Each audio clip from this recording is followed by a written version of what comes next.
오늘 하나님께서 우리에게 주신 말씀은 사무엘하 5장 13절에서 25절까지 말씀입니다. 하나님의 말씀을 봉독하겠습니다.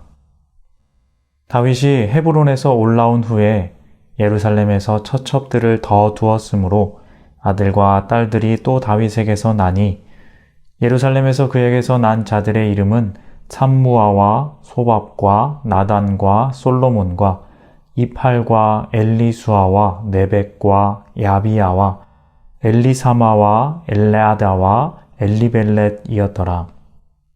이스라엘이 다윗에게 기름을 부어 이스라엘 왕으로 삼았다 함을 블레셋 사람들이 듣고 블레셋 사람들이 다윗을 찾으러 다 올라오매 다윗이 듣고 요새로 나가니라. 블레셋 사람들이 이미 이르러 르바임 골짜기에 가득한지라. 다윗이 여호와께 여쭈어 이르되 내가 블레셋 사람에게로 올라가리이까 여호와께서 그들을 내 손에 넘기시겠나이까 하니 여호와께서 다윗에게 말씀하시되 올라가라 내가 반드시 블레셋 사람을 내 손에 넘기리라 하신지라. 다윗이 바알브라심에 이르러 거기서 그들을 치고 다윗이 말하되 여호와께서 물을 흩음같이 내 앞에서 내 대적을 흩으셨다 하므로 그곳 이름을 바알브라심이라 부르니라. 거기서 블레셋 사람들이 그들의 우상을 버렸으므로 다윗과 그의 부하들이 치우니라. 블레셋 사람들이 다시 올라와서 르바임 골짜기에 가득한지라. 다윗이 여호와께 여쭈니 이르시되 올라가지 말고 그들 뒤로 돌아서 뽕나무 숲을 맞은편에서 그들을 기습하되 뽕나무 꼭대기에서 걸음 걷는 소리가 들리거든 곧 공격하라. 그때에 여호와가 너보다 앞서 나아가서 블레셋 군대를 치리라 하신지라. 이에 다윗이 여호와의 명령대로 행하여 블레셋 사람을 쳐서 게바에서 게셀까지 이르니라. 아멘. 이기는 습관이라는 책이 있습니다. 굉장히 유명한 책이라 한 번쯤은 들어보셨을 것입니다. 이 말은 너무나도 유명해서 그 말을 붙인 비슷한 책들이 많이 나왔습니다. 어린이를 위한 이기는 습관, 직장인을 위한 이기는 습관 등등 그 시리즈가 있을 정도로 이 말은 사람들에게 많은 관심이 있는 말인 것 같습니다.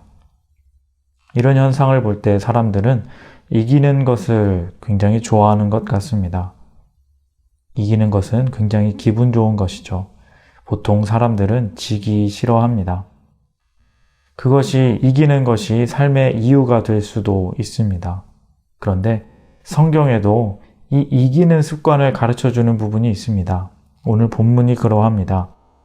오늘 말씀을 통해서 정말 세상에서 가르쳐주는 방법이 아니라 하나님이 가르쳐주시는 말씀이 가르치시는 이기는 방법에 대해서 묵상해보는 그런 시간을 갖도록 하겠습니다. 오늘 말씀은 다윗이 왕으로 세워지고 그가 그의 왕위를 탄탄하게 세워가는 과정을 그려줍니다. 13절부터 16절까지는 다윗이 예루살렘에서 얻은 자녀들의 이름입니다. 다윗은 예루살렘에 와서 또 아내들을 얻었습니다. 그때 당시에는 왕이 여러 처첩들을 두는 것은 그리 이상한 일이 아니었습니다. 문제가 되는 일도 아니었습니다. 오히려 권장하는 일이고 좋은 일이었습니다. 왜냐하면 자식들이 많아지면 그 자식들의 혼인을 통해 가족으로 연결될 고리가 많아진다는 의미이기도 합니다. 나라가 위태롭고 왕이 신임이 없어지면 이 자식들이 많다는 것은 때론 불행으로 이어지는 일이 많지만 지금의 다윗과 같이 강성하고 힘 있는 왕이 자식이 많아지는 것은 나라가 더욱 강대해지고 풍요롭다 하는 상징이기도 하였습니다. 그렇기 때문에 이렇게 자식들의 이름들이 나오는 본문은 다윗의 왕위와 그의 나라가 강대해지고 있다는 것을 상징적으로 보여주는 것이기도 합니다. 하지만 나중에 다윗이 나이가 들었을 때 이 아들의 많음은 조금 문제가 되기도 합니다. 하지만 지금은 오롯이 다윗의 강대함을 보여주는 그런 상징적인 의미라 할 수 있습니다.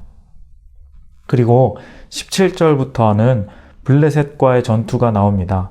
지난번에도 다윗은 한번 전쟁을 한 적이 있습니다. 하지만 그것은 예루살렘에 있는 그 여부수 민족, 가나안 민족과의 전투였습니다. 다윗의 승리를 보여주는 것이었지만 사실 이스라엘의 근본적인 두려움을 없앤 것은 아니었습니다. 사무엘상부터 해서, 아니 그 이전부터 이스라엘을 가장 괴롭혀왔고 또 가장 두려워한 적은 바로 블레셋이라는 나라였습니다. 이스라엘의 왕이 없을 때 사람들이 사무엘에게 우리에게도 왕을 세워달라, 왕이 필요하다 하고 요청을 할 때도 사실 가장 큰 이유는 이 블레셋의 위협 때문이었습니다. 사울은 처음에 왕이 되었을 때 이 블레셋을 이겼었지만 나중에는 다시 감당하지 못하여서 블레셋과의 전투에서 결국 죽임을 당하고 맙니다. 다윗은 사무엘에게도 인정받았고 또 사람들에게도 인정받았던 왕으로 세워졌지만 하나 아직 인정받지 못한 것이 있었는데 바로 이 전쟁의 능력이었습니다. 이스라엘의 대적 중에 가장 강하고 두려움의 대상인 이 블레셋과의 전투에서 승리를 해야 비로소 진정한 왕이 될 수 있었습니다. 그리고 이제 드디어 그 블레셋과의 전투가 시작됩니다. 다윗이 진정으로 이스라엘을 이 블레셋이라는 위협에서 지켜줄 수 있는 왕인지에 대한 시험이 시작되고 있는 것입니다.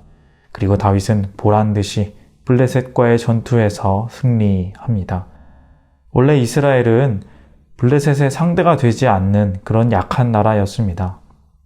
그래서 자신들의 진 것이 이상했는지 블레셋은 다시 한번 쳐들어옵니다. 22절에 보시면 블레셋 사람들이 다시 올라와서 르바임 골짜기에 가득한지라, 또 한번 올라와서 예전에 당했던 그 일을 복수를 하려 합니다. 그런데 이때도 다윗은 보기 좋게 블레셋을 쳐 부숴 이기게 됩니다. 한번 우연히 이긴 것이 아니라 정말 강하기 때문에 이긴 것이라는 것을 확실히 보여주는 것입니다. 그리고 앞으로도 이 다윗이 왕위에 있을 동안에는 그들의 힘을 쓰지 못합니다. 다윗은 이 관문도 통과하여서 정말 이스라엘이 인정하는 진짜 왕이 된 것입니다. 그런데 여기서 다윗의 반복되는 특별한 행동이 있습니다. 눈치채셨겠지만 다윗은 싸울 때마다 그에 앞서서 하나님께 꼭 묻습니다. 19절 말씀입니다. 다윗이 여호와께 여쭈어 이르되 내가 블레셋 사람에게로 올라가리이까? 여호와께서 그들을 내 손에 넘기시겠나이까 하니 여호와께서 다윗에게 말씀하시되 올라가라. 내가 반드시 블레셋 사람을 내 손에 넘기리라 하신지라. 내가 올라가리이까? 여호와께서 그들을 내 손에 넘기시겠나이까? 하고 묻는 다윗의 모습입니다. 그러자 하나님이 대답하십니다. 그 말을 듣고 다윗은 그대로 순종하여 이깁니다. 두 번째 전투에도 마찬가지입니다. 23절 말씀입니다. 다윗이 여호와께 여쭈니 이르시되 올라가지 말고 그들 뒤로 돌아서 뽕나무 숲을 맞은편에서 그들을 기습하되. 이번에는 올라가지 말고 뒤로 돌아서 기습해라 하십니다. 그리고 다윗은 하나님이 이제 쳐라 할 때 그대로 순종하여 그들을 칩니다.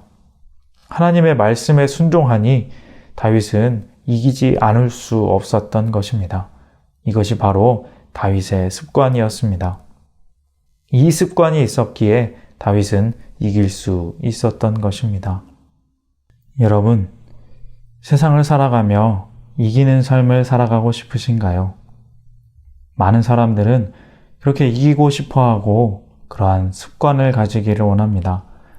그런데 여기 그 방법이 있습니다. 간단합니다. 무슨 일을 하든지 하나님께 묻는 습관이 있으면 됩니다. 그러면 이길 수 있습니다.